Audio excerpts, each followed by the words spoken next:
This week, he's taking us to the Central African Republic. We'd love to hear your interpretation of this. We are in a very beautiful country that is rich in diamond, is rich in gold, is rich in uranium, and despite all that, it is considered to be one of the poorest countries in the region. Why? Because of the civil war that has gone in the country. Talk about the coups that have happened in the country. And you look at the resources they do have, and one would hope that perhaps these are things that would help catapult them to levels that would say the resources they have is working for the people. But let's go to the proverb that we get from the people of CAR. A monkey is only sick when the trees slide. The monkey is only sick when the trees slide. How would you interpret it? My interpretation of that. In most cases, I would say you discover that you need something, or you needed something when the ground is shaking. So when the monkey has a grip, everything is all right. But when it slips, the tree slips, then the monkey has no grip. Then sometimes you have to look for scapegoating or something like that, and then say that he's sick. It is like in football, those of us who like watching football. When you're not on top of the table, like us. And, you're sleeping. No, yesterday my team lost. So when somebody is about to score or is moving with the ball, and sometimes they get tackled, if they still can score even with the tackle, they'll not fall down. They'll keep up and they'll score. But if they realize the ball is too far from where they can kick it into the goal, then they blame the tackle and they fall down so that they can get something. So that's how the monkey sometimes becomes sick when the tree is sleepy. Yeah.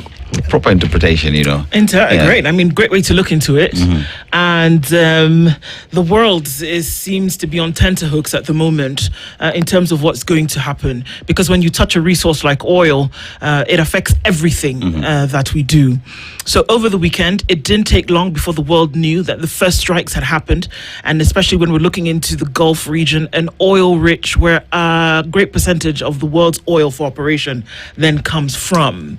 And in a very short period of time, we had already seen that the effect on world oil had already been impacted by 12%. No telling what it is right now. But is there a cause for concern as we get into that conversation right now? So, first things first, I don't think there's immediate cause for concern in Kenya because of some of the arrangements that we have.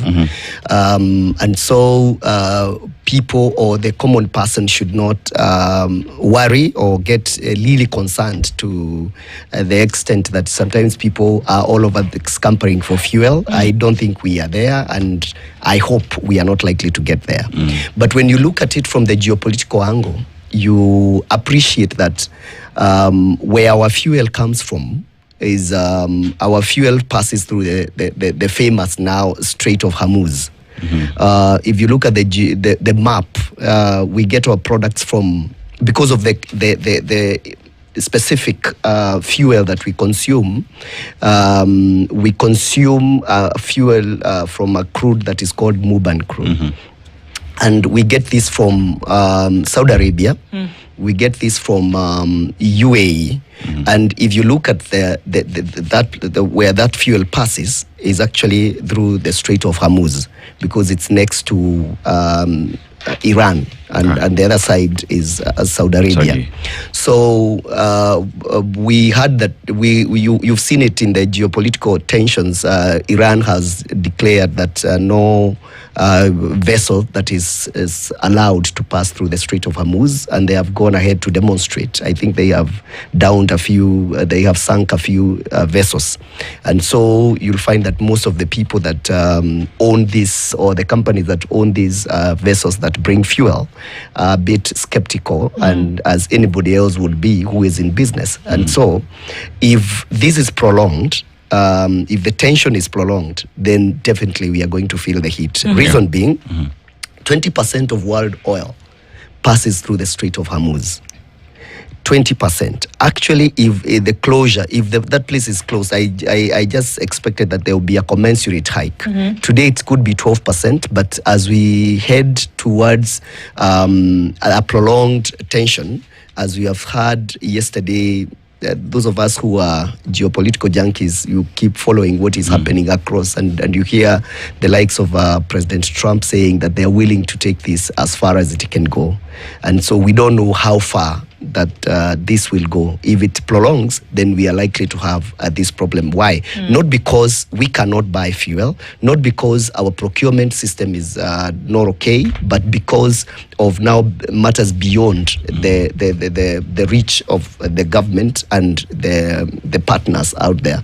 Because if you cannot pass through the Strait of Hormuz, then what that means is that you have to use longer routes. And when you use longer routes, it means some delay. So inevitably, if this prolongs, then we are going to feel the heat. Where is this Strait of Hormuz, and what does it normally do for us to get an understanding? Because you're talking about a geographical location that some people may have never heard of before. Strait of Hormuz, if you look at the world map, the Middle East map, is a passage between the Gulf, the Arabian Gulf. Some of them, like they call, depending on who is talking, they call Persian Gulf. Right. Others call it Arabian Gulf, and it's a passage from. It is in between. It's actually situated in between Iran on one side and Saudi Arabia on the other side, and it's like 33-kilometer wide.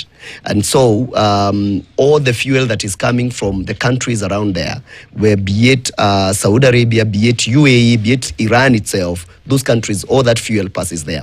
And you realize that 20%, and when we're talking about 20%, is a huge demand of fuel. If we cut that off, then the world supply of oil goes down by 20%. And you see that will push the pressure.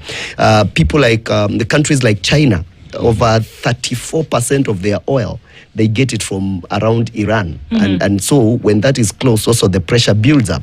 And so what happens is we start now scampering for the other 80%, and that will definitely put pressure, because if you're a buyer or if you're a seller, you usually sell your product now to people with cash. So those of us who are in arrangements sometimes may have to wait a little bit before we can access what others are accessing with their cash. So Kenya finds itself in a very tight space, because Cabinet Secretary said there is no cause for alarm, right? That everything is being done to ensure, like as we speak at the moment, we have supplies all the way until end of April. But that notwithstanding, the shocks will come not now, it's going to come later. So in terms of moving with speed to ensure that we have enough reserves to last us, say, the next 6 months, say, because Trump was saying this will go all the way to the next 4 weeks. Is Kenya in a position to say that after the reserves we have until the end of April, that we are able to still assure Kenyans of supply of fuel? So, okay, in social science, when we are in school, we are told that hope is not a strategy. So,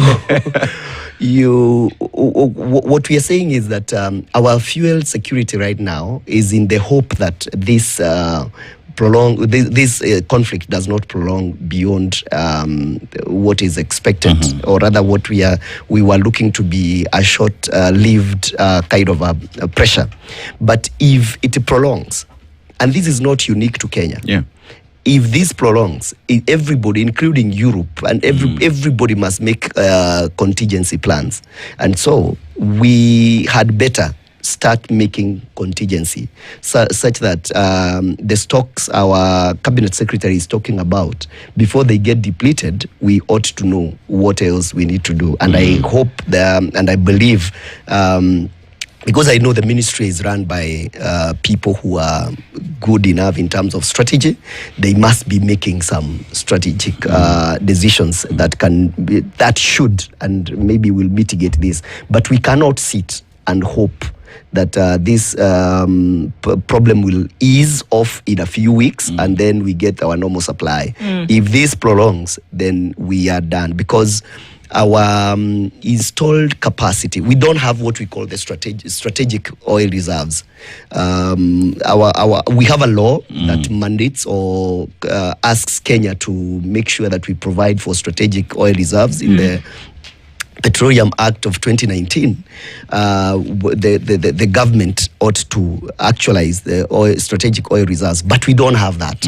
And they were looking at oil reserves that would last us about at the very least 90 days. Okay. But today, what we have installed in terms of the fuel that we have is we can't and we shouldn't last a week. I mean a month. We shouldn't go a month, beyond a month, in case we don't have vessels docking in Mombasa. Okay. So what usually happens is that we have vessels lined up, and that is why we can go a few more days past a month or two. But if nothing docks in Mombasa, we should last about a month. Okay. Yeah. So the world is still heavily reliant on oil, and it looks like that's the way it's going to be for the next foreseeable future, because industry, vehicles, transport, manufacturing relies on oil. And there are a few oil-producing countries in the world. They make up, it's OPEC. Yes. And they are the ones who essentially run the world when it comes to the fuel. Now, are we likely to see, because if we look at the proponents of this one, I think this is where a lot of international relations lecturers will finally say that whatever they've written in books will actually come to be. Because they've always, in the study, we say that, there will come a time where you will see global politics affect economic markets. And unfortunately, one of those times is the time of conflict, which what we are seeing now. Iran, as one of the proponents, have said, guys, we're ready to go. We will go for as long as it takes. They're not concerned about whether you have oil docking at the port of Mombasa. It's not a problem. There's something that they're trying to do, and they're going to stick onto that. Are we likely to see a structural shift in the way in which oil is sold, marketed around the world, to take into consideration this volatility because of the way the global geopolitics is going? Are we likely to see a shift in then how this commodity is sold and marketed? Thank you for that question. It's a quite intellectual question, but it is very relevant because we are going to have shift from the way oil is marketed around the world. Reason being, students of international relations will tell you that the world is shifting. We are almost shifting back because of what we call individual idiosyncrasy of world leaders, the likes of Donald J. Trump. They are pulling the world, the major economies, away from what we've considered multilateralism in the past. And so the regards for institutions like UN and such is their agency is in question right now. And so we are going to nationalism. Countries are looking inwards. They are looking at themselves. And when people start looking at themselves, as you said, nobody cares about whether Kenya has fuel or not. They look at what is in their interest, state interest. And when that happens now, then the way countries hedge themselves against volatility in the petroleum market is they have to look inwards and look for how can we, like I said about Kenya and the strategic reserves, we have no option but to make sure we build ourselves strategic reserves that can last us at least 4 or 5 months. Why? It is true that we are exploring petroleum in the northern Kenya, but the feasibility of that product being used here locally is not coming in the next few years because we don't have a refinery of our own right now. We have to ship that product to some other place for it to be refined and then come back, which might even be more expensive taking it and coming back to this country. And so we in the foreseeable future we shall continue importing fuel, but we cannot bury ourselves in the sand because the conflict in the Middle East is not likely. It's not a button we can push and say this stops. It's not the way you switch off a TV or a radio. So even if this conflict goes quiet, probably in the next 1 or 2 months, we all know that there is what we call negative peace, what we call the absence of physical fighting. People are not usually peaceful. So we in Kenya and other progressive democracies who are looking to be self-reliant in terms of development, you cannot do that without making sure that energy sources, and especially petroleum, is secured. And so, as Madam Udu is saying, we have to make sure that we strategically position ourselves to be self-sufficient, probably for 2-3 months in case of such conflicts. And you see, when you talk about being self-sufficient, one would have to look at the continent, right? The reason why I'm talking about the continent is because we have oil-producing countries in the continent who, unfortunately, as well, ship outside the country, and themselves find themselves in the red because they don't have fuel yet they produce it. But here we talk about Aliko Dangote setting up refineries in Nigeria, and this is an opportunity then for the continent to say, at least we have a saving grace somewhere. We have a saving grace somewhere, and that if that is a wake-up call for the continent, that we do not need to walk outside our jurisdiction. If we could look inward and look at how we can sort out our problems, perhaps different countries, different regions. So now we have West Africa with Nigeria, perhaps East Africa. We know we have oil in Uganda, we have Tanzania. If East Africa as well would come up with a refinery to help the region stabilize itself from the war in the Middle East, because it's not ending now. Countries are looking inward. Is it time then that the continent started looking inward to solving its own problems? Because there is no Messiah who's coming outside this continent to sort out our problems. Nobody who is coming to save us. And exactly what you're saying. You see, what we have done in Africa, I'm a student of development studies. And one of the biggest problems that we have in Africa is what I equate to a child who enjoys goodies from the father and the mother, and they live a life that, in case the father and the mother are no longer present in their lives, then they face a very harsh reality. That is Africa for you. Today we drive the very best of cars in Africa. We enjoy the best of facilities that are brought by, or we import things that we import, commodities that we import. And the reality of the matter is, if we fail to import these things, we would be back to Stone Age. Just imagine if we don't import clothing, if we don't import medicine, we'll be back to Mitishamba tomorrow. Which because the world is going to. Martin. Yeah, because we are not investing in developing African industries to cater for Africans. And so we need to be weaned off this dependency syndrome. For instance, we usually say, I was telling a friend of mine that I was so surprised that when I went looking for tea at some place in an airport in a Western country, the best tea I found, it was called English tea. And from my recollection, they don't grow even one tree of tea, bush of tea in England. The best chocolates, you find them in Switzerland and such. They don't grow cocoa. And the thing is, without Switzerland and European countries, Africans will not eat chocolate. Yet they grow cocoa. So we got to get to a place where we appreciate and agree what are the drivers of our development. And these drivers of development, we must invest consciously, invest in them. For instance, I'll tell you this. In this country today, Kenya, we cannot afford, and this is an indictment to the forward-thinking government people, we cannot afford another year without actualizing the strategic petroleum reserves. We cannot. Why? Because we have over 4.5 million vehicles in this country. We have industries that depend on petroleum.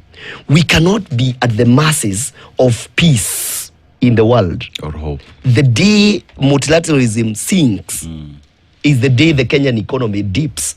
Because if we go a month without ships docking in Mombasa, as we make plans, then our economy will stop and will stand. And this has to be thought from away from politics. It has to be thought from a point of economic hedging, so that we are able to, and it is capital intensive, but it is very easy to achieve. For instance, I always advocate, today these countries, most of those countries who give us fuel, they have interest in selling petroleum in Africa. And so, why shouldn't we as Kenyan offer them land, free land, tax incentives, and tell them, do this, get this land in Mombasa, build tanks, 10 billion liters tanks, and we have the first priority when in times of crisis, but you can now sell from there tax-free. And you give that land which is idle, and that way you'll have given yourself a strategic reserve. You get it's some of these things are not very hard to achieve, but unfortunately, for one reason or the other, we don't look at it that way. Africa, we need ready-made. We need to buy mtumba, we need to buy toothpick, we need to buy, yet we can just, we can invest a little or use our leverage, what we have. We can leverage what we have, like land, and have people come invest, and we know that we are surrounded. When you know, if there's an army barracks or a police station around your home, you're safe. You're safe. And that's why the wisdom that our forefathers sometimes would donate police station and say, I am giving my land for a police station. Because you know, when that police station is there, they don't need to give you money. They don't need to pay you rent, but they are paying you in kind because you're secure. The same thing, we can offer that land and tell these people, create jetties that can load ships and for other countries. In Mombasa, and you create your own storage tanks there. But we know in times of crisis, we are safe. And this gives even a price balance, because when we have reserves there, that we can absorb shocks when in the international market. Indeed. We're going to take a break at this point and come back to continue, because we started off this conversation looking at, okay, so what's the conflict in the Middle East and some of the Gulf region, and what impact does that have on us? It obviously then creates an opportunity to shift the conversation and take the mirror and point it back at ourselves and say, hang on, you have what it takes, and perhaps this is a good situation, quote unquote, because you then have an opportunity to look towards self-reliance. And so perhaps we should look at that. People are asking questions about what happened to the refinery at Changamwe, what happened, and I'm thinking about what happened to the refinery in Kaduna in Nigeria, what happened to the one in the south. Now Aliko Dangote has opened one. But who are we selling oil to? America, who have reserves for the next I don't know how many years. So why are we not looking inward, and why are we not focusing on self-reliance? That's the trajectory that this conversation takes when we come back from this break, and we're going to look into some of those things when we come back. Martin Chomba is here, and there's a Gulf issue, and we're saying, how does it affect us? But perhaps it's time that Africa really started to chart its own course. It's 7:30. This is the Situation Room. We come back after this. This is the Situation Room, the only way to start your day. Not immediately, but the cost of a barrel of oil is likely to rise, if it hasn't already, because of what we are seeing. Now, while that is a global conversation, and we look at the African continent, whereby the push towards development continues to be front and center of the conversation, is it too bold to say that we have what it takes to actually run this thing? We have resources. We're resource rich. I believe that of the 8 oil-producing nations in OPEC, 2 of them are on the continent, established in OPEC. 2 of them are on the continent. Now, the Americans are basically ruling the roost in Libya after they got rid of, our friend Gaddafi, and I can say that boldly. But in terms of what happens with the oil that comes out of Libya, is heavily controlled. Nigeria, we can't seem to find our elbow from our toe in terms of what's happening there. And you have a private businessman who is the one now who is running a refinery, but interestingly enough, not selling to Africa, but selling to the US. So how do we turn these things around to essentially become self-reliant? And we have the largest population in terms of countries here. Everybody's touting about this billions, almost 1 trillion people on the continent, whereby the economies can grow significantly if we look inward. It's very unfortunate that in Africa, we don't have a resource problem. What we have, from where I see it, is leadership problem. A leadership that sometimes, like I said, we either by design, I don't want to say it's by default, by design, the colonizers left a very uninformed population to manage a very complex thing they called democracy. Remember, as they were living, a lot of the so-called leaders had not gotten exposed to this idea of democracy. And so the running of the institutions that were left behind. If you look at Kenya, having been a settler's economy, when I came to Nairobi about close to 30 years ago, every other industry was running in industrial area. The railway line in industrial area was working. Today, none of that is working. Why? We are degenerating. So for me, it is not actually a resource problem. It is a leadership problem. And as long as we don't look at ourselves from a place of what is for Africa, what is it in for Africa, we shall still keep this extraction kind of relationship with the West at the detriment of our own development. As I started telling you earlier, it is appalling that today, Nigeria being one of the producers of oil in this country, you still find issues of petroleum. People going to the streets because of petroleum issue. Yet we are producers of that product. Africa should not be suffering these kind of things. Like I said, hope is not a strategy. And unfortunately, most of the leadership within Africa relying on hope that perhaps one day something will happen. And the truth is, like you said, nobody is coming to save us. We have to put our house in order, and we must make sure that we plan appropriately. One of the ways to plan appropriately is to invest, because that is the problem with Africa. We don't like investing. And the leaders that comes to power because of this democracy that we talk about, everyone looks at what is innate for them. And so if a project, probably say today we want to do a refinery in Kenya, and this refinery requires but it may take like 20 years, and a president is in place for 10 years, you don't want to invest in something that may not give you immediate response in terms of what you can get, because politicians look for two things: money and political clout. So whatever it is that you're doing, if it's not giving political clout and it's not giving money, then it's not worth investment. But when you look at a country today, Kenya, as we look at even exploration of oil out there, we need to be very careful that we don't just have another extraction system where whatever we are getting from the country will never benefit us. And the only way we can do is to leverage on infrastructure, develop things like petroleum, so that we can leverage even on what else that we get from petroleum, not just the consumption of petroleum. There are so many other things, including bitumen, that we get from the crude oil. I mean, there's a time in history, in primary school, we were being told the way Kenya has a Changamwe. You know, we used to refine fuel and all that conversation. And as time went by, conversations changed. We now import ready-to-go fuel, 100%. Yeah. We were not refining anything. One asks the question, do we have that facility and resource in Changamwe as we stand today? What can it do? What can't it do? Can we fix it? Can we work with it for us to look at how we can even start having discussions with Uganda? Bring your crude, we can clean it up and take it back to you because it is cheaper. It is, you know, we have, can we clean our Turkana oil? Can we clean Tanzania using Changamwe? What's the story behind Changamwe that Kenya failed at improving on, that we find ourselves here today? This is what I'm talking about, strategic leadership. So what happened about our Changamwe KPRL, it is still there, and we use the tanks for storage.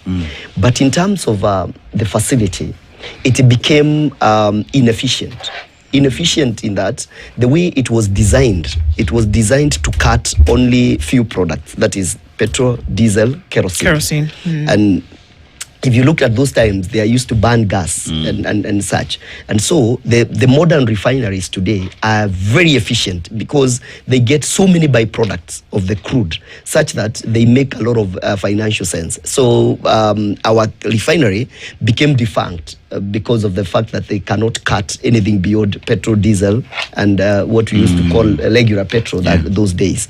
But like I'm talking about strategic leadership, somebody ought to have seen that those days and needed just to have upgraded this refinery. Why? Because today, Uganda would have found it very easy to use our refinery if it was efficient enough so that they can bring their crude to Mombasa, and being a landlocked country, they would not have an ambition of taking that product elsewhere, because we would provide not only a refinery but also a seaway to wherever they want to sell their product. But like I said, as they say, sometimes common sense in business is not very common, and so we let it go. Remember, there was even a law in Kenya that you needed to import 30% and 70% ratios so that you can keep the refinery running. But that is no longer happening until we look at today doing another refinery. It will cost us.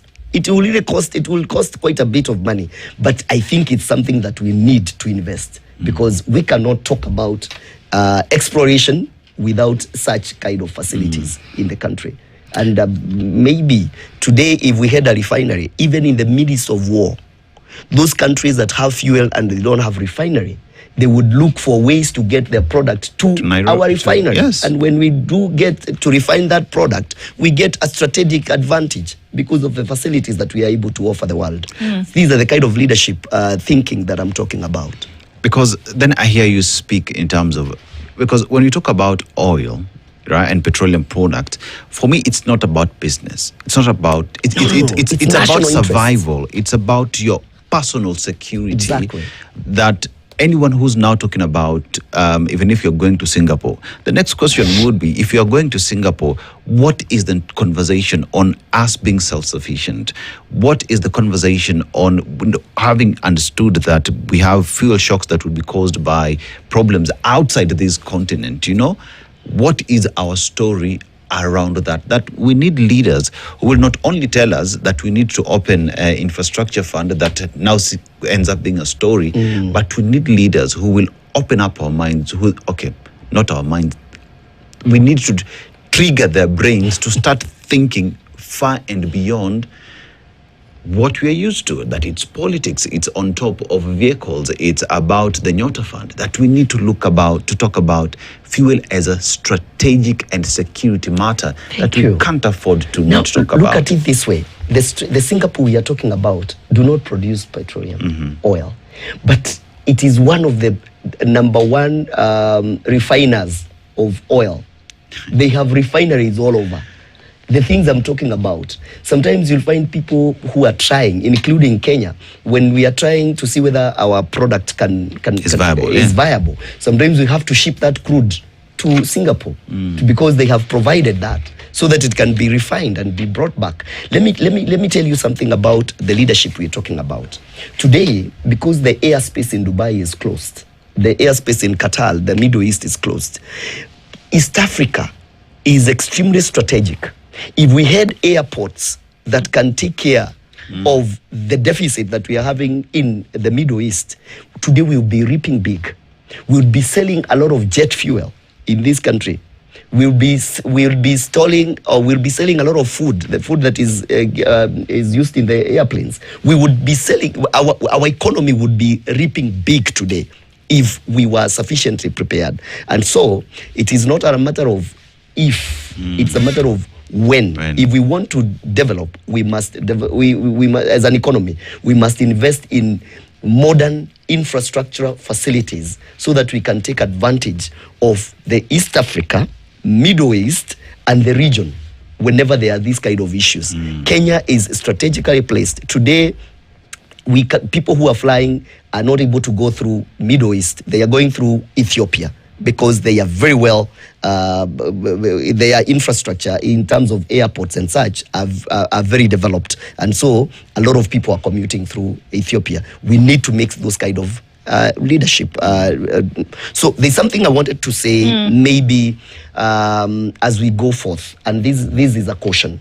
I wanted to caution that it is true the petroleum has gone up from the lows of about $67 per barrel to now, I think yesterday we were doing around 82. And so it is a cause for alarm. But locally, we shouldn't be alarmed.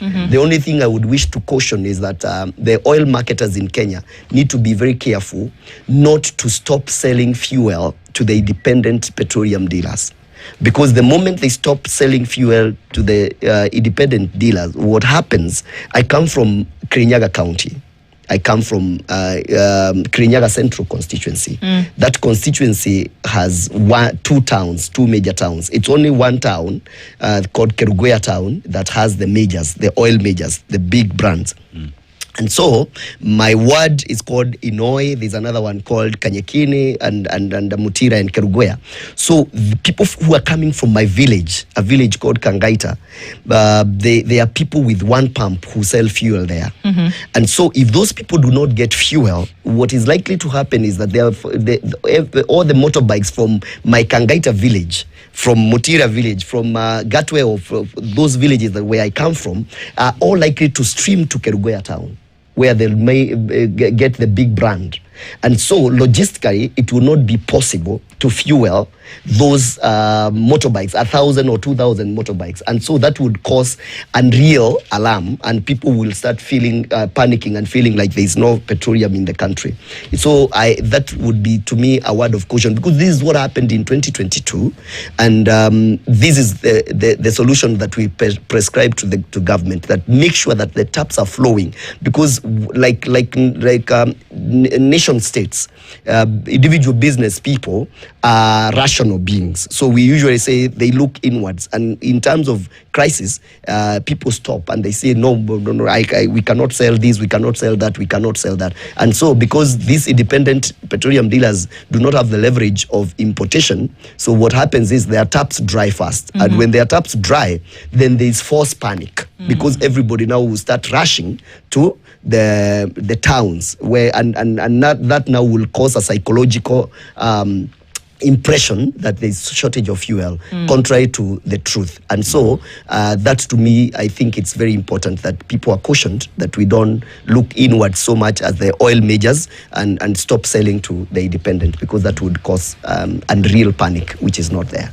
Whereby we're looking towards economic development, and what the factors for this to happen essentially would be a marriage between proper leadership and the setting up of systems. Yes. Because things then like industry and manufacturing then are the offspring of that marriage. It would come almost immediately. Thank you for that question. And so if we've seen countries, and I keep using the Libya example, because leave alone the war-torn US-controlled Libya that we see today, that Muammar Gaddafi and his government had figured it out, that the kind of oil they had was the light crude. So that meant that the refinery process was shorter. Yes. And that is the most sought after crude in the world.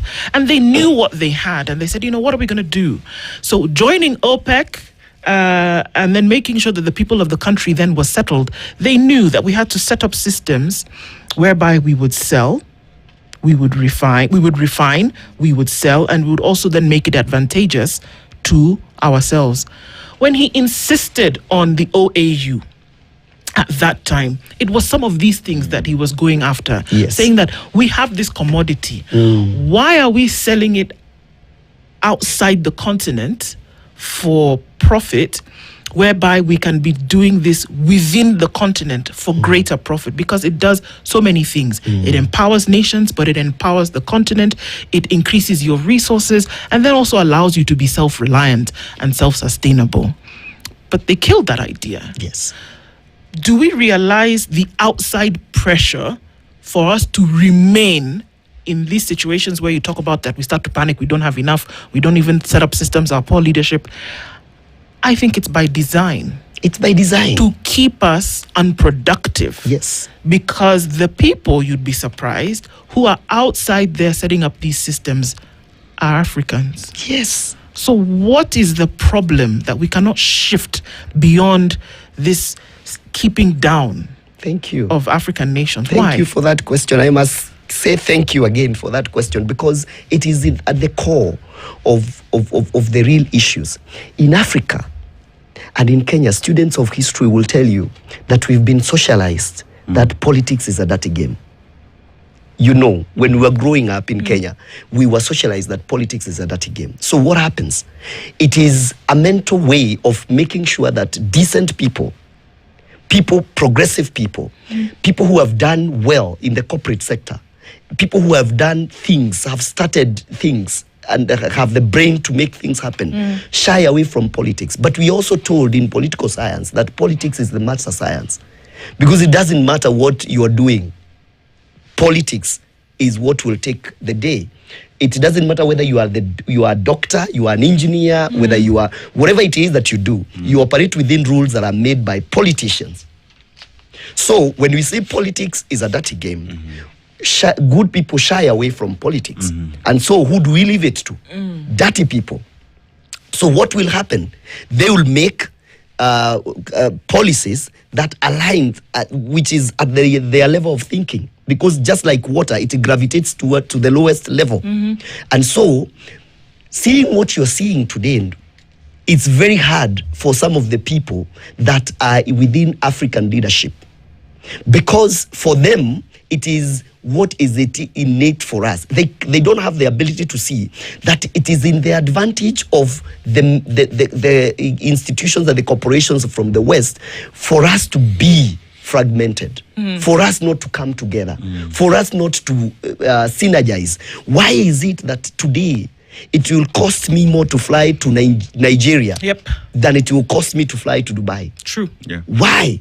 I'm going to another continent, yet we're flying within the continent. Today, if you sought to go to a place like Central Africa Republic, you may have to reroute. Sometimes if you want to go to Morocco, you must fly to Dubai and then fly into Casablanca. You cannot fly directly from Nairobi to Morocco. Why? Why do we have to keep having these regimes, the tariffs regimes every so often, and even operationalizing those regimes is becoming a problem? And this is the question I also must ask, because when we look at the advisory, I'm going to call them advisory committees of the globe, like the EU and all these Akina Denis Aseto's friends, UN, okay? They come and they say, perhaps this is what you must do. But you know what? To fly from Paris to Copenhagen will not cost you 100 euros. It won't. It won't. You can get on the train and you can fly and you Across can across the Schengen countries for something ridiculous like 26 euros. Yes. Right? But you want to fly from Nairobi to Dar es Salaam, you're not spending less than $500. Please. You want to go from Nairobi to Lilongwe, you want to fly from Nairobi to Johannesburg, you want to fly from Nairobi to Lagos. You're spending $1,280 at the least. $1,280 to go from Nairobi to Abuja or Nairobi to Lagos. You're spending 500 shillings to go Dar es Salaam here. Yes. From Nairobi. So they've agreed amongst themselves and they've said, you know what, we can actually make this thing happen because we are coming together. But we don't seem to be able to do it. We don't seem to be able to do it, not because we don't see the benefit, because Africans, we go to these countries, we see what they do. We do. But then somehow are not able, I'm not saying apply the same thing, because I believe for every jurisdiction, different things will work. But it's the principle of the idea that we seem unable to apply. You see, is it that we are unable or unwilling? Well, it's a marriage of both. There's also a place of inability to comprehend some of these things. Because, you see, today, if I asked you the food that you love most, you tell me ugali. Or something, a cuisine that you're used to. Yeah. But I put it to you, there's some food in Japan that you don't know of, or in South Korea that you don't know of, which is even better. But you can't miss it because you don't know it. So the mental level, the ability to appreciate the leadership in Africa, the ability, the level at which they can appreciate some of this development is the energy they will apply to push us towards that.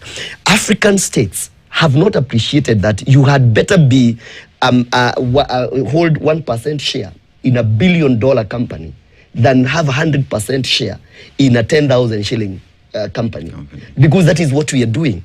Kenya we want to be what we call sovereignty. We want to hold 100%, but 100% of what? Kenya today, we say we are very progressive, but we are village champions. Literally, we are village champions, and we are very proud of it.